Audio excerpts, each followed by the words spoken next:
जय गुरु जी, शुक्राना गुरु जी। संगत जी, आज हम दिव्य आभा के पेज नंबर 113 पे हैं। सबसे स्ट्रेंज बात मुझे अभी तक की जितने भी हमारे पास चैप्टर्स थे उसमें हर किसी में हमारे उस संगत का नाम लिखा हुआ था, but I have no idea क्यों इस चैप्टर में हमारी जो भी संगत है उन्होंने अपना नाम नहीं दिया, उन्होंने सिर्फ ये लिखा है कि एक भक्त। तो संगत जी, इन भक्त का हम सत्संग सुनते हैं। ईश्वर दूत। किसी भी स्पष्ट कारण के अभाव में जब महाविद्यालय में पढ़ रहा मेरा पुत्र शोक संतप्त हुआ तो मुझे अत्यंत दुख हुआ। मैं ध्वस्त हो चुकी थी।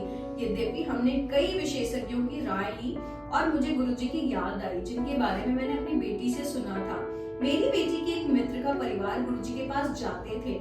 मित्र की माँ ने गुरुजी से परिचय कराने का प्रस्ताव स्वीकार कर लिया था। उन्होंने बार बार यह आश्वासन भी दिया कि सब कुछ पहले जैसा ही हो जाएगा और मेरे पुत्र का वर्ष भी नष्ट नहीं होगा। गुरुजी सब सही कर देंगे। मैं तो अपने पुत्र को स्वस्थ देखना चाहती थी। महाविद्यालय में एक वर्ष का नुकसान तो कोई विशेष बात नहीं थी।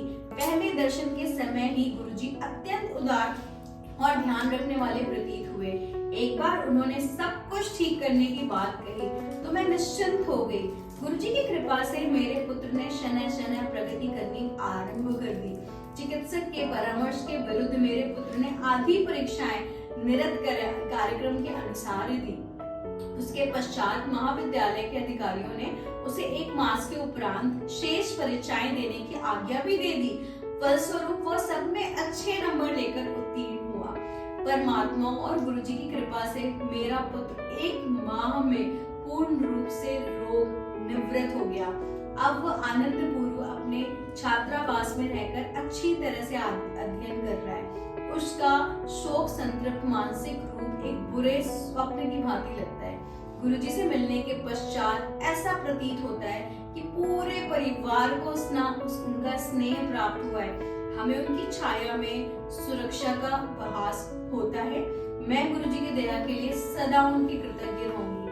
वह वास्तव में ईश्वर के दूत है।